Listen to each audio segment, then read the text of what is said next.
Je suis en présence de Mme Ghislaine Jonnet, qui est animatrice de l'atelier d'écriture. Ça va bien? Ça va très bien, Louise, merci. Et toi aussi? Très bien, oui. Dites-moi, en quoi consiste l'atelier d'écriture? L'atelier d'écriture, ça ne regarde pas la grammaire ou l'orthographe. Ce n'est pas un cours, c'est un partage avec des gens qui aiment écrire. Et puis, ça leur donne, moi je donne des sujets, alors ça leur donne des prétextes à l'écriture. C'est en fait, grosso modo, là, ça peut être ça.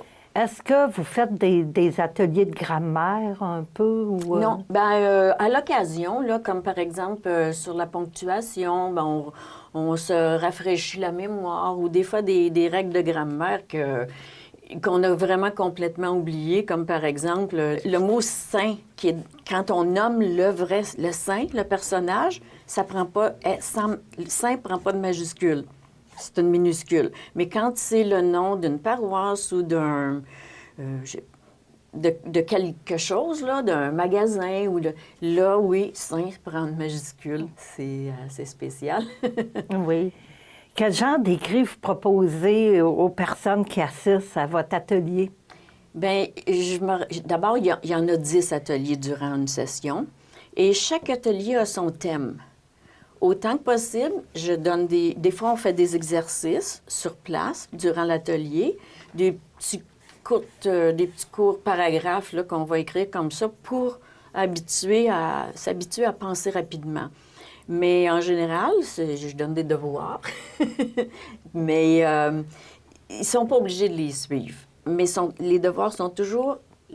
la composition à faire est toujours en relation avec le thème de cet atelier-là, en principe. Puis les participantes, les participants, ils échangent ce qu'ils ont composé, là. Oui, on compose durant la semaine qui suit, ils vont faire leur composition. Et ensuite, à l'atelier suivant, bien, on partage nos textes. Puis on a des découvertes des fois assez étonnantes. Oui. Puis est-ce que les gens publient leurs écrits en général? Non, mais c'est arrivé l'année dernière que j'ai eu 2 de mes... Bon, je les appelle mes élèves, mais c'est pas vraiment des élèves parce que je suis pas un professeur, là. Mais il y en a eu 2 qui ont publié dans les Tours Frontenac.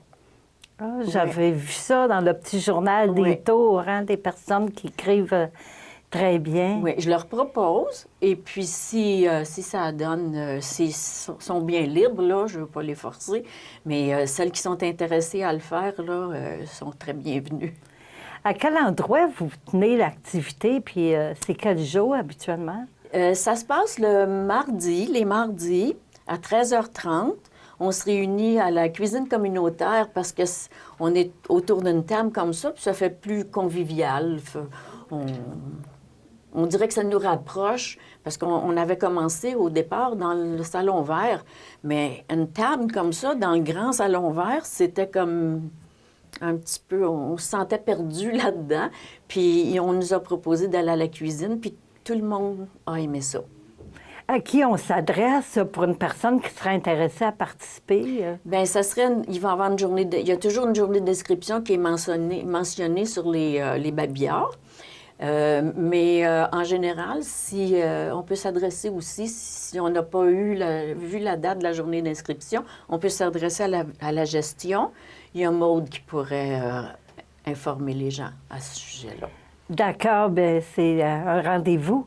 Merci beaucoup d'être venue à mon entrevue, Mme Jonnet. Bien, ça me fait très plaisir, Louise. Merci beaucoup. Merci. Merci, là.